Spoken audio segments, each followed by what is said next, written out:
hari ini kita akan sama-sama membahas pertanyaan pertama dari Jesus Who.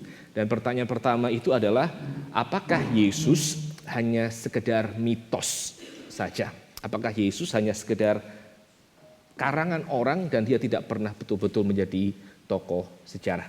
Nah, saya mengajak kita untuk membuka satu bagian dari kitab suci, dari 1 Yohanes pasal yang pertama ayat 1 sampai 3. Surat 1 Yohanes pasal yang pertama ayat 1 sampai dengan ayat yang ketiga. Kalau sudah dapat saya akan bacakan ayat ini, 3 ayat yang pendek saja, dan ayat ini intinya adalah mau mengatakan bahwa Yesus Kristus yang kita kenal dan yang diberitakan oleh para rasul itu betul-betul adalah tokoh sejarah. Apa yang telah ada sejak semula, yang telah kami dengar, yang telah kami lihat dengan mata kami, yang telah kami saksikan dan yang telah kami raba dengan tangan kami tentang firman hidup, itulah yang kami tuliskan kepada kamu. Hidup itu telah dinyatakan dan kami telah melihatnya, dan sekarang kami bersaksi dan memberitakan kepada kamu tentang hidup kekal yang ada bersama-sama dengan Bapa dan yang telah dinyatakan kepada kami. Apa yang telah kami lihat dan yang telah kami dengar, itu kami beritakan kepada kamu juga, supaya kamu pun beroleh persekutuan dengan kami, dan persekutuan kami adalah persekutuan dengan Bapa dan dengan anaknya Yesus Kristus. Demikian firman Tuhan. Mari kita sama-sama tunduk kepala, kita masuk di dalam doa. Bapa di dalam surga, kami sudah berkumpul di hadapan Tuhan untuk kami sekali lagi merenungkan dan juga merefleksikan tentang iman kami. Kami menyadari bahwa kami tinggal di dalam satu zaman di mana banyak sekali orang yang mempertanyakan dan banyak orang yang tidak mempedulikan tentang kekristenan, dan kami bersyukur kalau pada kesempatan hari ini dan juga minggu-minggu akan datang, kami sekali lagi boleh Tuhan perlengkapi dan Tuhan yang tolong iman kami boleh menjadi iman yang sungguh bertumbuh dan kami makin serius hidup berjalan dengan Tuhan Yesus. Terima kasih sekali lagi Bapak, berkati untuk hamba-Mu yang bicara, berkati untuk materi yang akan disampaikan, dan juga berkati untuk jemaat Tuhan yang hari ini sudah berkumpul dan siap mendengarkan firman Tuhan. Kiranya Tuhan yang berbicara. Hanya di dalam nama Juru Selamat kami yang setia, Tuhan kami Yesus Kristus dari Nazaret itu, kami berdoa dan kami mengucap syukur sedalam-dalamnya. Amin.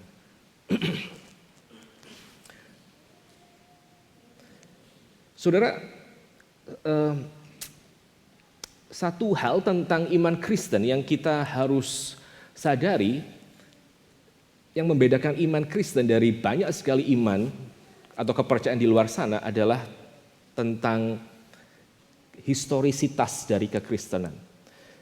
Jadi di dalam iman Kristen, pada waktu saudara mengatakan bahwa saudara itu mengikut Yesus Kristus, saudara harus mengerti bahwa klaim kebenaran iman Kristen ini berakar di dalam fakta sejarah. Jadi kekristenan dan seluruh ajarannya itu bergantung kepada event di dalam sejarah. Gitu. Dan ini berbeda dengan semua agama-agama, khususnya agama-agama timur, yang mereka sama sekali tidak memerlukan fakta sejarah untuk mendukung klaim agama mereka. Saya ambil contoh misalnya. Pada waktu saudara mempelajari tentang yang namanya Buddhism, dan Buddhism mengatakan bahwa ya pada akhirnya hidup kita itu adalah hidup yang penuh dengan penderitaan. Dan cara untuk kita boleh lepas dari penderitaan dan menerima pencerahan sehingga kita tidak perlu lahir kembali ke dalam dunia ini adalah dengan cara kita berusaha untuk meniadakan segala hasrat dan semua kemelekatan. Gitu ya. Itu klaim kebenaran. Tetapi klaim kebenaran seperti ini, itu saudara tidak memerlukan satu jaminan bahwa memang yang namanya Siddhartha Gautama itu hidup. Gitu. Asal ada satu klaim kebenaran, maka ya sudah. Ya, seperti itu saja sebetulnya. Dan bahkan kalau saudara bertanya kepada orang-orang yang mungkin menganut Buddhism, mereka juga akan mengatakan hal yang sama. Itu satu hal bahwa Siddhartha itu pernah hidup atau tidak. Tapi yang penting apa? Ajarannya itu ngomong seperti ini. Ya, kalau saudara kemudian bicara dengan teman-teman saudara yang Hindu gitu, mungkin mereka juga tidak akan terlalu mempedulikan apakah kisah-kisah seperti Mahabharata itu betul-betul terjadi dalam sejarah. Yang penting apa? Yang penting sekarang kita punya satu buku misalnya yang bernama apa itu namanya? Siapa tuh?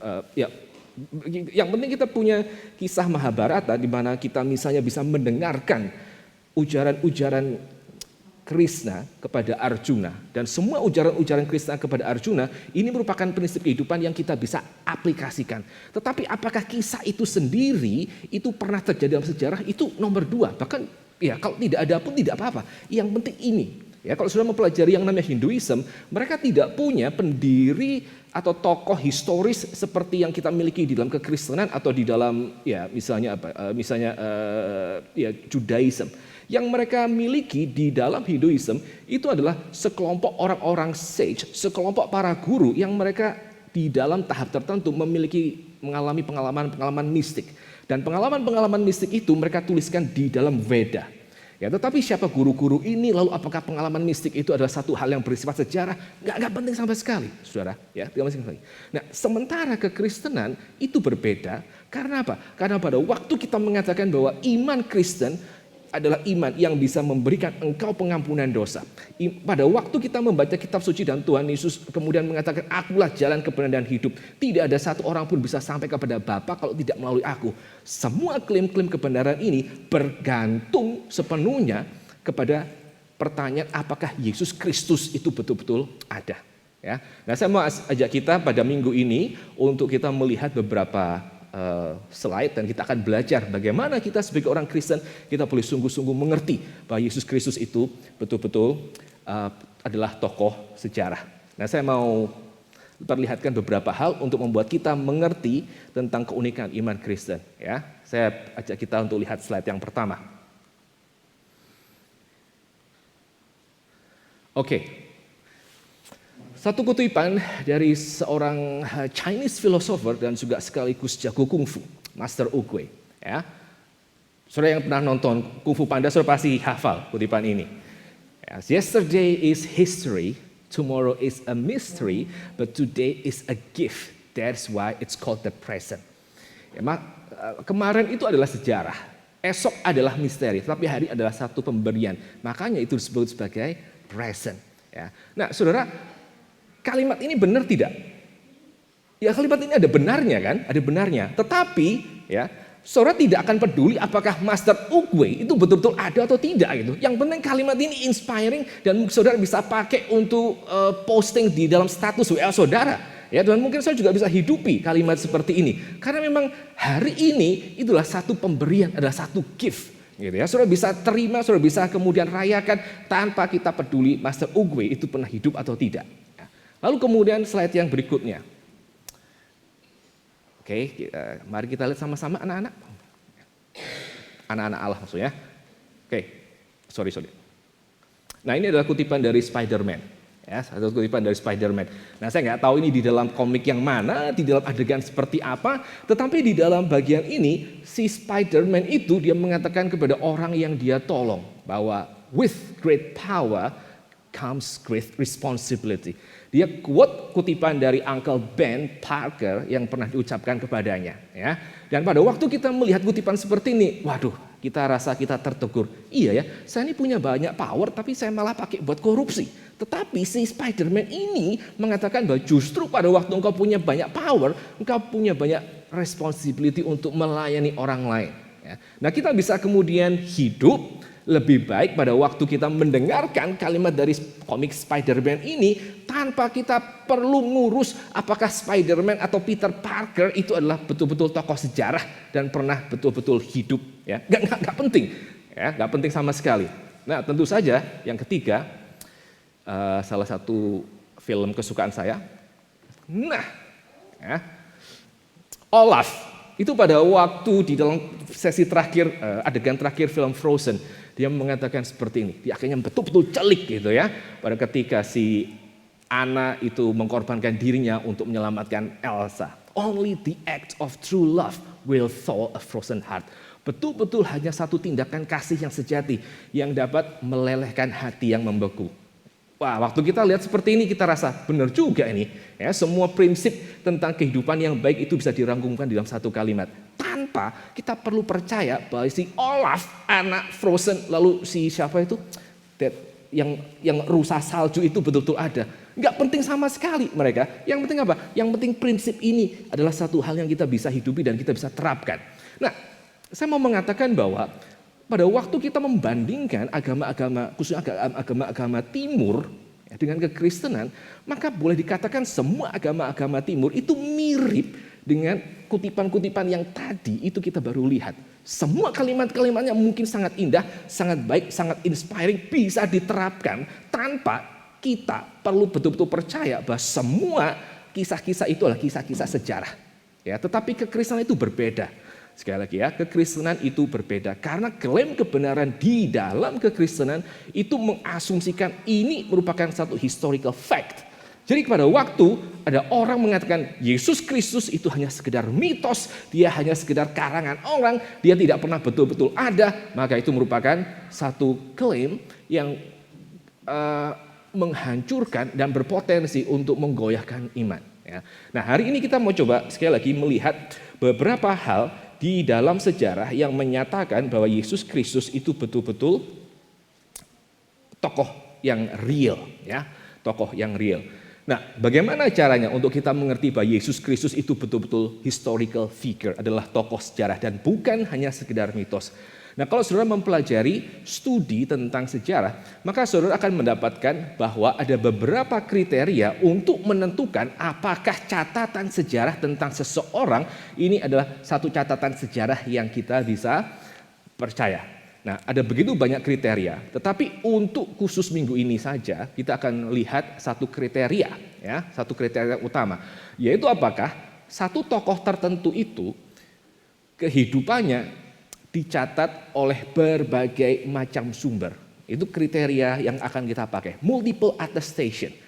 Apakah dalam hal ini kisah siapakah Yesus Kristus itu dicatat oleh banyak sekali sumber. Ya, nah semakin banyak sumber independen yang menyatakan bahwa Yesus Kristus itu ada, maka semakin kita itu diteguhkan bahwa memang dia adalah tokoh sejarah. Apalagi di dalam multiple attestations tersebut, di dalam berbagai sumber-sumber yang independen juga termasuk ada tulisan-tulisan yang diberikan oleh orang-orang yang sama sekali bukan Kristen. Ya, seperti itu kira-kira. Nah, itu satu kriteria utama yang akan kita gunakan. Sekali lagi, apakah ada sumber-sumber di dalam sejarah yang mencatat tentang kehadiran Yesus Kristus yang real? Terutama apakah ada misalnya orang-orang yang mungkin bukan Kristen yang mereka juga menulis tentang Tuhan Yesus. Nah, pada waktu kita punya sumber seperti ini, maka kita punya satu kesaksian sejarah yang mengatakan no, Yesus Kristus itu bukan sekedar mitos. Apalagi kalau saudara melihat bahwa sumber-sumber sejarah itu ketika kita bandingkan dengan penemuan-penemuan arkeologis yang diceritakan di dalam kisah itu ternyata tepat, itu sangat menolong dan juga sangat memperteguh akan iman kita. Nah, hari ini kita akan coba lihat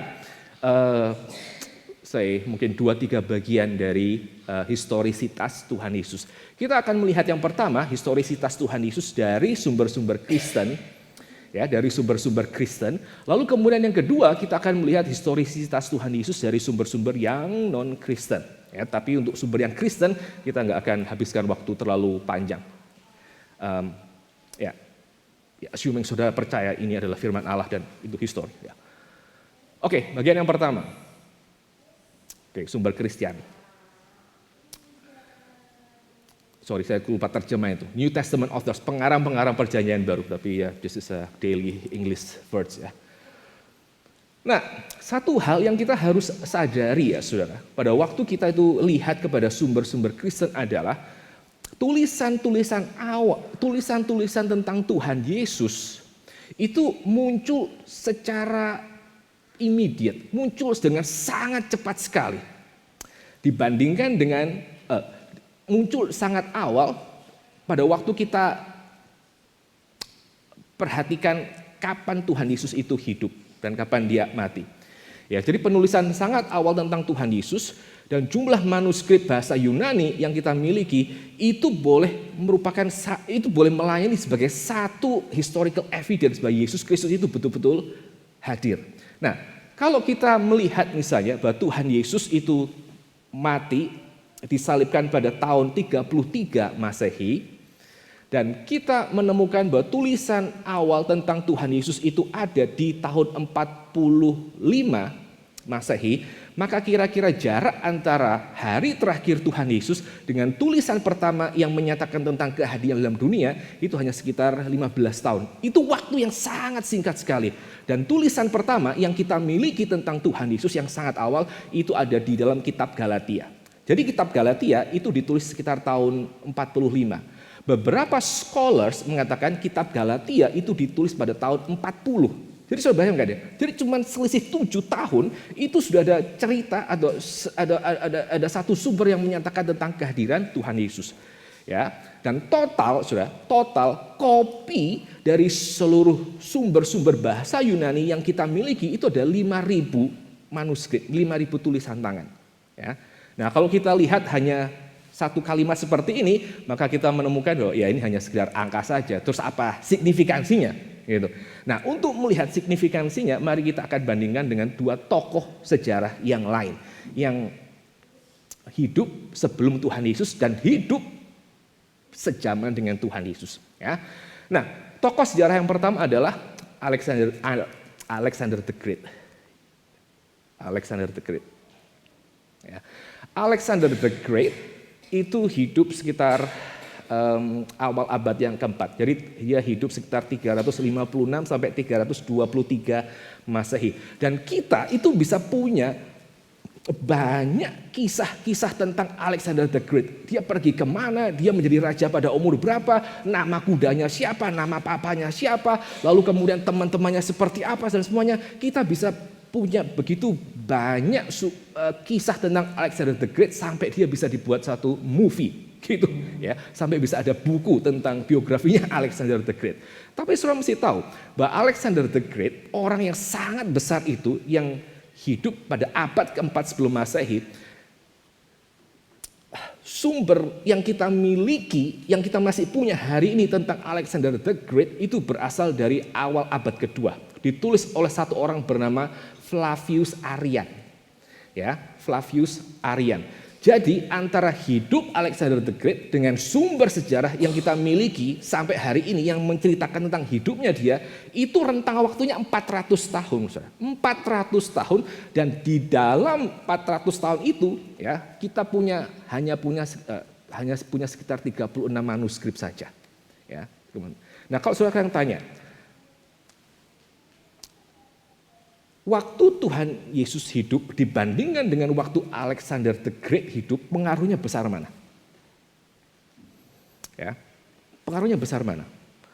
Pengaruh Tuhan Yesus ketika dia hidup tuh di Palestina dengan pengaruh Alexander the Great pada waktu dia hidup, besar mana? Hari itu, besar mana?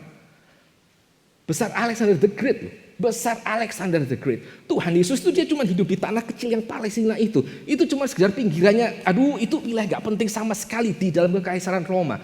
Tapi saudara bisa perhatikan, Alexander the Great yang dia mentaklukkan begitu banyak wilayah, yang memiliki begitu banyak pengikut, dan dia dikagumi oleh begitu banyak orang, kisah hidupnya itu baru ditulis kira-kira 400 tahun oleh sumber yang hari ini kita miliki. Dan kopi dari sumber itu hanya sekitar 36. Sekarang bandingkan dengan Tuhan Yesus. Tuhan Yesus itu adalah satu orang rabi di kota kecil, di negara jajahan. Kok bisa-bisanya kehidupannya itu dicatat hampir 7 sampai kemudian 15 tahun setelah dia mati dengan ribuan manuskrip. Kalau sudah membandingkan apa yang kita ketahui tentang Tuhan Yesus dan manuskrip-manuskripnya dibandingkan dengan Alexander the Great, maka kalau kita mau meragukan, kita lebih bisa meragukan apakah Alexander the Great itu historical figure ya, ketimbang Yesus Kristus.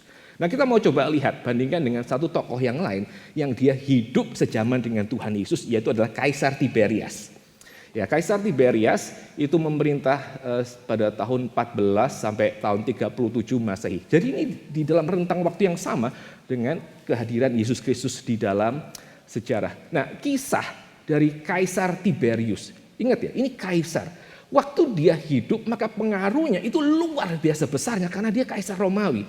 Pengaruh dari Kaisar Tiberius dibandingkan dengan pengaruh Yesus Kristus hari itu ketika Yesus Kristus itu hidup, maka pasti orang tahu gedean Tiberius secara politik, secara budaya maupun juga secara militer. Lebih besar Kaisar Tiberius. Tapi saudara lihat, yang namanya hidup Kaisar Tiberius itu dicatat kapan? Dicatat oleh satu orang bernama Tacitus kira-kira 80 tahun kemudian. 80 tahun kemudian. Sekali lagi, saudara bandingkan dengan apa yang saudara lihat di dalam catatan Tuhan Yesus. Itu betul-betul satu hal yang luar biasa pentingnya. Ada satu orang rabi yang boleh dikatakan secara politik, budaya dan apapun kalah dengan Alexander the Great, kalah dengan Tiberius. Bisa-bisanya catatan hidupnya itu bisa meledak, melampaui orang-orang besar ini. Ya, dan itu membuat kita mempertimbangkan dengan serius bahwa ini betul-betul adalah tokoh sejarah. Lalu kemudian yang kedua, yang kita juga perlu perhatikan tentang pengarang-pengarang perjanjian baru.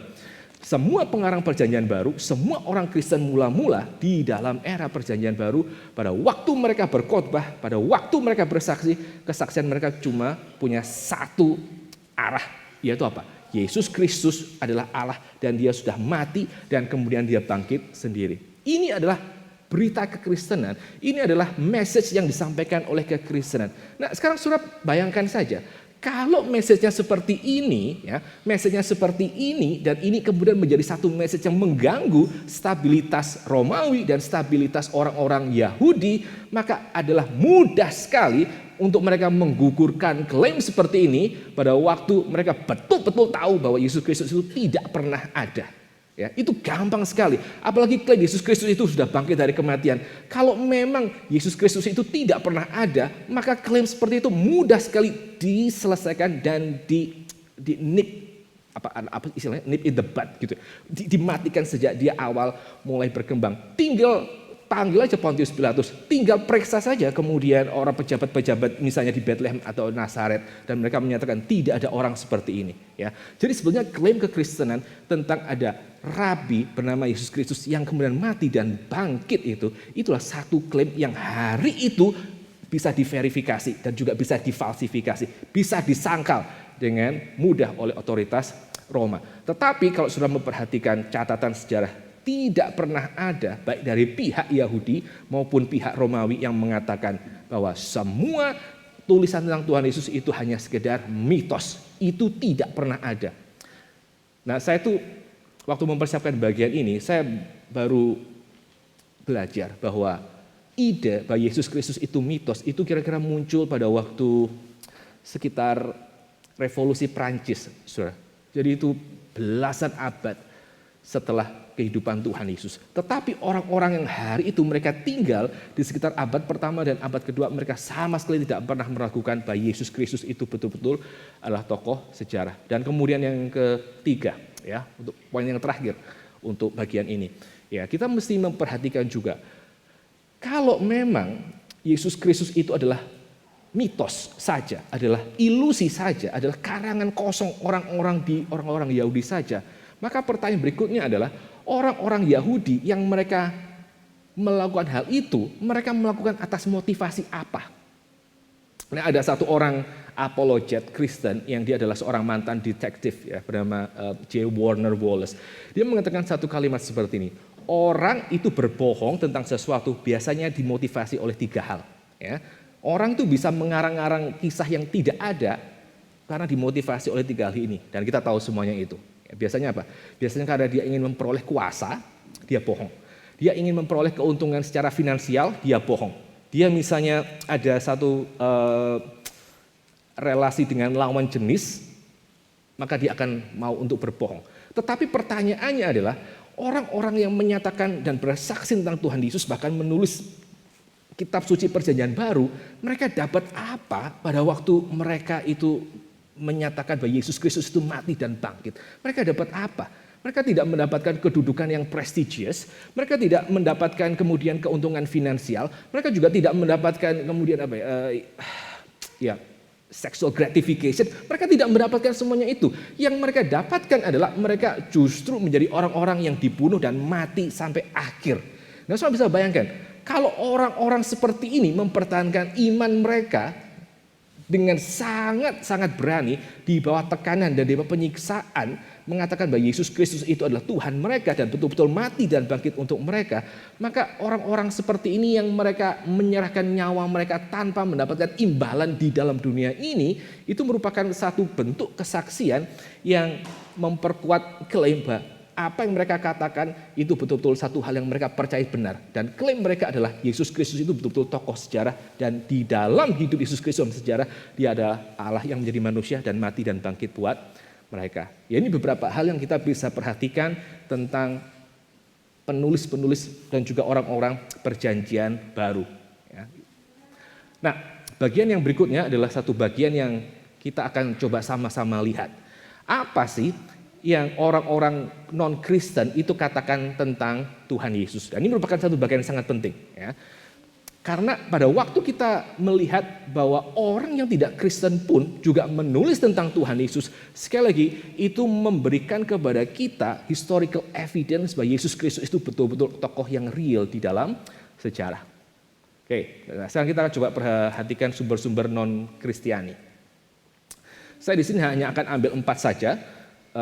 Dan saya memang tidak terjemahkan ke dalam bahasa Indonesia karena ya saudara tahu ya kalau terjemahkan dalam bahasa Indonesia itu bisa sangat-sangat aneh bunyinya. Tapi saya akan terjemahkan secara lepas saja. Oke, yang pertama adalah satu orang Yahudi. Dia bukan orang Kristen. Dia hidup hampir sejaman dengan Tuhan Yesus. At least dia masih tinggal di dalam abad pertama. Bernama Flavius Josephus. Ya, dia lahir tahun 37 dan kemudian dia mati tahun 110. Jadi dia sejaman dengan para rasul, sejaman dengan saksi mata yang awal dari orang-orang Kristen. Nah, Flavius Josephus itu adalah satu orang Yahudi yang dia akhirnya menjadi sejarawan dan menulis banyak sekali sejarah tentang pergumulan orang-orang Yahudi hari itu karena dia diminta oleh Kaisar Vespasian untuk tulis. Ya. Jadi dia bukan orang Kristen dan pada waktu dia menulis tentang sejarahnya, ada beberapa bagian di dalam tulisannya yang menyebutkan tentang Yesus Kristus. Ya, kita coba lihat bagian yang pertama. Bagian yang pertama. Saudara bisa baca nggak? Oke, saudara bisa baca ya. Oke, kalau saudara bisa baca, saya akan just ngomong di dalam bahasa Indonesia kira-kira orang ini ngomong apa ya, Flavius Josephus. Nah, kutipan pertama itu diambil dari buku yang berjudul Antiquities. Ya, ini ditulis dalam abad pertama. Nah, di dalam kutipan yang pertama, Josephus itu mengatakan bahwa ada satu masa di mana ada satu orang bernama Tuhan Yesus. Ada satu orang bernama Yesus, seorang yang bijaksana dan seorang yang bisa mengerjakan demikian banyak mujizat. Dia membuat dan dia menarik banyak orang untuk mengikuti dia. Nah, tetapi setelah Pontius Pilatus memeriksa kasus Tuhan Yesus, maka Pontius Pilatus menyalibkan Tuhan Yesus ke atas kayu salib. Tetapi semua orang-orang yang mengasihi Tuhan Yesus, mereka tidak melupakan dia dan bahkan sampai hari ini, kata Josephus, kekristenan itu masih ada. Paling tidak di mana? Paling tidak di daerah Palestina. Ya. Jadi Flavius Josephus itu mengkonfirmasi, sekali lagi dia bukan orang Kristen, dia mengkonfirmasi ada satu orang bernama Yesus Kristus yang dia adalah satu orang yang bijaksana, yang punya banyak murid dan kemudian mati di atas kayu salib. Dan sampai sekarang meskipun dia mati di atas kayu salib, banyak orang itu masih mengikut dia. Lalu kutipan yang kedua dari Flavius Josephus. Nah, ini adalah kematian dari Yakobus atau James. Ya, ini yang dikatakan oleh Josephus. Intinya si imam besar itu, Ananus, membawa kepada Sanhedrin saudara dari Yesus yang juga disebut sebagai Kristus. Nah, nama orang yang dibawa ini, nama saudara dari Tuhan Yesus itu adalah James dan beberapa orang yang lain. Dan Ananus itu menuduh James dan orang-orang yang lain tersebut sebagai orang-orang yang melanggar hukum dan akhirnya mereka diserahkan untuk mereka dirajam dengan batu. Di dalam kutipan yang kedua, maka Josephus itu menyebutkan bahwa ketika pengadilan Sanhedrin itu diadakan, maka ada satu orang bernama Yakobus atau James itu. Dan Flavius Josephus langsung mengatakan bahwa James ini atau Yakobus ini adalah saudara dari Yesus yang disebut sebagai Kristus. Nah, kenapa Yosefus perlu mengatakan bahwa ini adalah saudara dari Yesus yang disebut oleh Kristus? Karena di dalam tulisan daripada Yosefus, dia menyebutkan sekitar 20 orang yang berbeda yang punya nama Yesus. Jadi nama Yesus itu satu nama yang quite common. Seperti hari ini nama siapa yang common ya? Ya John misalnya, itu quite common. Jadi ini Yesus yang mana? Dan dia langsung mengidentifikasikan bahwa Yakobus yang dirajam batu oleh Sanhedrin, itulah Yakobus yang merupakan saudara dari Yesus yang biasa dipanggil oleh sebagai Kristus. Ya, ini satu kutipan yang sangat penting dari sejarawan Yahudi. Lalu kemudian yang kedua, Cornelius Tacitus. Cornelius Tacitus ini adalah satu sejarawan Romawi yang dia sangat dihormati oleh contemporary historian sampai hari ini. Cornelius Tacitus itu adalah satu sejarawan sekaligus political advisor dari Kaisar Nero yang membakar kota Roma dan yang akhirnya menyalahkan orang Kristen. Dan ini yang dikatakan oleh Cornelius Tacitus, dia hidup tahun 56 sampai 120, tentang kekristenan hari itu dan tentang siapa pemimpin dari sekte kekristenan hari itu. Ya, saya bacakan sekali lagi di dalam bahasa Indonesianya. Ya. Jadi Nero itu mendakwa dan akhirnya menyiksa satu kelompok ini yang disebut sebagai Kristen. Pemimpin dari orang Kristen ini itu bernama Kristus, yang dia sendiri dijatuhi hukuman mati di bawah pemerintahan Tiberius oleh Pontius Pilatus. Dan celakanya satu tahayul ini, maksudnya satu agama ini, itu akhirnya berkembang di Yudea dan juga akhirnya sampai kepada Roma. Jadi Cornelius Tacitus di dalam kutipan ini dia mengatakan bahwa pada waktu Roma itu terbakar, maka Kaisar Nero memutuskan untuk menyalahkan sebagian orang sebagai biang kerok dari terbakarnya Roma. Dan kelompok orang yang disalahkan Nero itu adalah orang Kristen. Nah, pemimpin orang Kristen ini adalah Kristus yang dia disalibkan oleh Pontius Pilatus di era siapa? Kaisar Tiberius. Ya, sekali lagi ya saudara, ini adalah satu orang Roman historian yang kira-kira hampir sejaman dengan Tuhan Yesus. Dia masih tinggal di dalam abad pertama sampai awal abad kedua dan dia menuliskan tuh. Ya, menuliskan tentang satu fenomena yang terjadi di dalam kekaisaran Romawi. Ya. Lalu kemudian yang ketiga, ini kutipan yang sangat-sangat penting, saudara, dan kita mesti bersyukur ya, bahwa pada waktu kita mengatakan bahwa iman Kristen itu bergantung kepada historisitas Yesus Kristus, Tuhan itu tidak meninggalkan gerejanya tanpa historical evidence seperti ini. Kita tuh masih punya tulisan-tulisan dari orang-orang yang tadi, dan kita masih punya hari ini tulisan surat dari satu orang gubernur di Britania bernama Pliny the Younger. Nah intinya saudara, Pliny the Younger yang hari itu menjadi satu orang pejabat di daerah Turki, dia itu tanya kepada atasannya, kepada Kaisar Trajan. Ya, gimana sih caranya mengatasi orang-orang Kristen ini? Nah karena tidak ada satu metode yang jelas bagaimana mengatasi orang-orang Kristen ini yang mereka menolak untuk beribadah kepada dewa-dewa Romawi, akhirnya Pliny itu konsultasi apa yang dia kerjakan dan bagaimana dia mengenal orang-orang ini adalah orang-orang Kristen. Ya, dan konsultasi Pliny secara tertulis itu dikirimkan kepada Kaisar Trajan. Lalu akhirnya Kaisar Trajan reply kepada Pliny.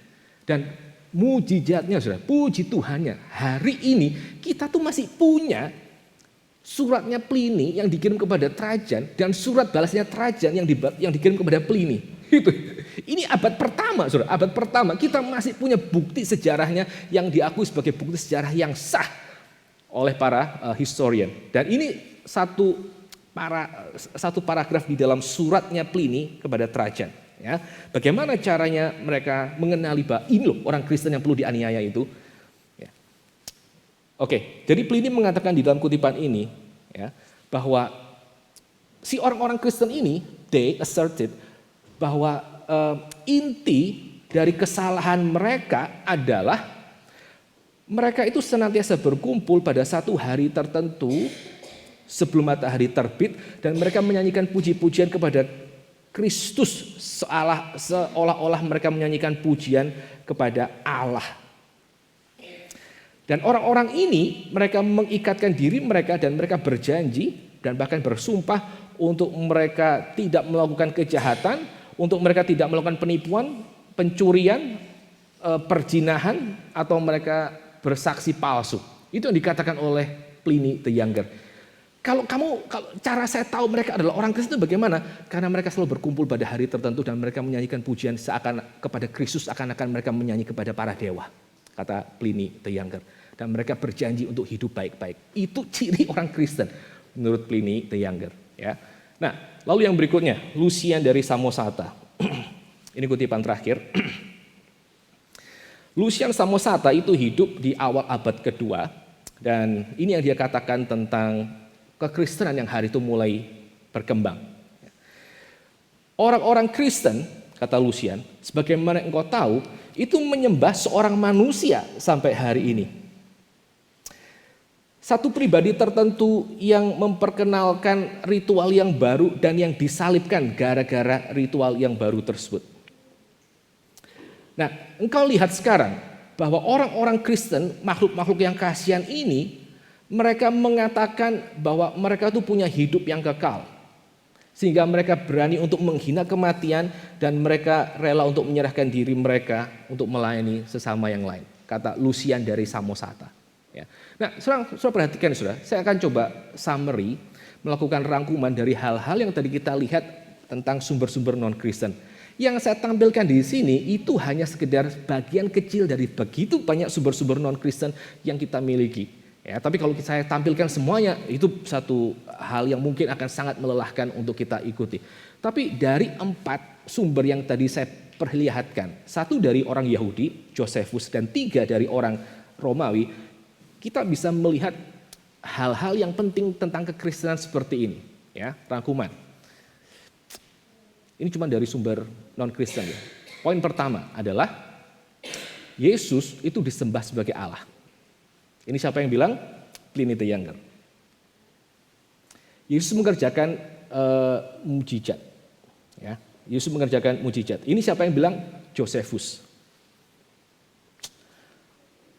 Yesus disalibkan oleh Pilatus dalam pemerintahan Kaisar Tiberius. Ini disebutkan oleh Tacitus maupun juga Lucian of Samosata. Yesus memiliki saudara, yaitu Yakobus, yaitu James, disebutkan oleh siapa? Josephus. Murid Yesus disebut sebagai orang Kristen, Tacitus, dan hidup dengan moral yang tinggi oleh Lucian of Samosata. Lalu yang terakhir, murid Yesus mengklaim bahwa mereka punya hidup yang kekal dan tidak takut akan kematian. Ini dikatakan oleh Lucian of Samosata.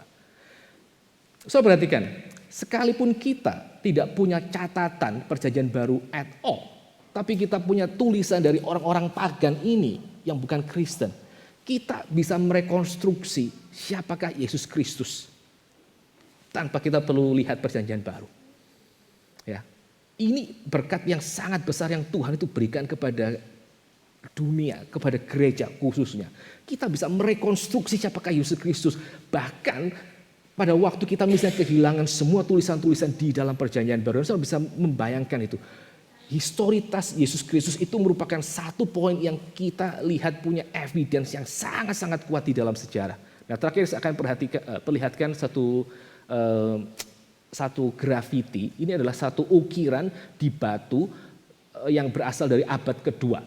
Dan ini adalah satu ukiran dari orang yang bukan Kristen yang menghina temannya bernama Alexamenos ketika dia tahu bahwa Alexamenos itulah seorang Kristen. Ya, saudara mesti tahu nih ukiran yang sangat penting ini. Ukiran ini bernama Alexamenos Graffito. Ya, Alexamenos Graffito.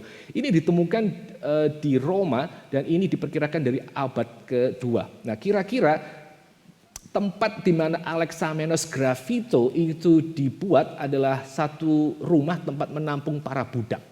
Ya, budak. Nah, saudara, gambar asli dari Alexamenos Graffito saudara bisa lihat di sebelah kirinya, ya, itu kayak gak jelas banget itu apa gitu ya.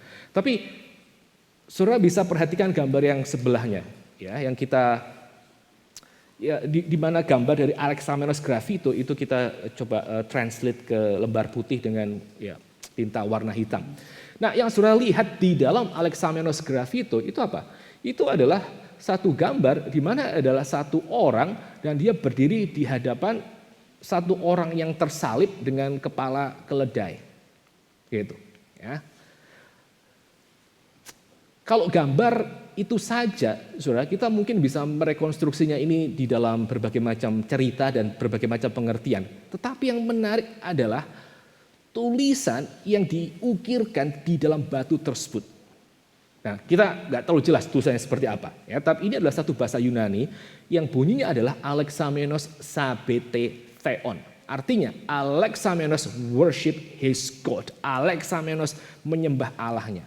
Jadi ukiran Alexamenos Graffito di abad kedua itu menceritakan ada satu orang Kristen bernama Alexamenos yang dia tuh beribadah kepada Allah, dan Allah itu adalah disalibkan Allah itu adalah Allah yang kemudian pernah disalibkan di atas kayu salib, tentu saja. Dan kalau sudah memperhatikan seluruh sejarah dari abad pertama dan abad kedua, maka satu-satunya sekte religius yang mengatakan Allah mereka itu disalibkan, itu cuma siapa? Iya, cuma kekristenan, gak ada yang lain.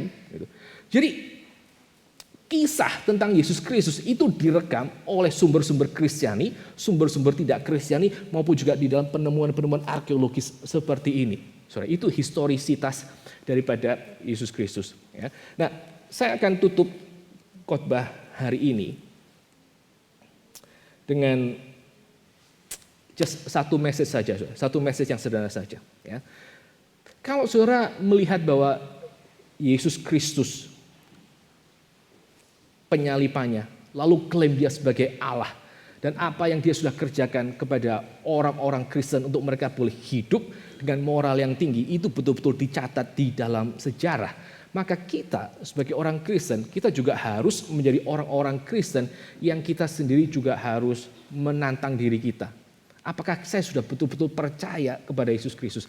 Kalau yang saya dengar dari kecil tentang siapa Tuhan Yesus, apa yang dia katakan tentang dirinya, apa yang dia ajarkan, apa yang dia janjikan, dan apa yang akan dia kerjakan pada waktu datang kembali, itu merupakan satu hal yang berbasis dalam sejarah. Maka berarti hidup saya hari ini adalah satu hidup yang saya tidak boleh main-main, tapi saya perlu hidup lebih serius di hadapan Yesus Kristus yang jelas-jelas merupakan tokoh sejarah. Yesus Kristus itu bukan Spider-Man. Dia bukan seperti Olaf, atau dia bukan seperti orang-orang yang hanya bualan orang-orang hari ini. Tapi dia betul-betul adalah tokoh sejarah, dan apa yang dia kerjakan dan apa yang dia katakan itu dicatat, dan itu bisa dibuktikan melalui studi dalam sejarah. Dan kita sekali lagi sebagai orang Kristen, kita harus berespon dengan hati-hati, dengan serius. Dan kalau kita sudah berespon, dan kita pernah berespon dengan hati-hati dan serius kepada dia di dalam satu poin hidup kita, maka pertanyaannya adalah apakah kita masih setia hidup bagi dia sampai hari ini dan sampai yang akan datang. Saudara, ya, saya harap apa yang kita boleh lihat hari ini, bahwa klaim para rasul, mereka sudah pernah lihat, mereka sudah pernah dengar, mereka sudah boleh pegang hidup yang kekal itu, yaitu Yesus Kristus di dalam zaman mereka, dan mereka katakan kepada orang lain, juga boleh menjadi satu klaim yang sekali lagi kita pikirkan dan kita coba tanyakan. Apakah saya juga akhirnya hari ini rela hidup bagi dia, sebagaimana orang-orang di dalam masa-masa awal kekristenan mereka juga hidup bagi Tuhan yang sama. Mari kita sama-sama tunduk kepala, kita masuk di dalam doa. Boleh minta Chandra pimpin kita dalam doa penutup.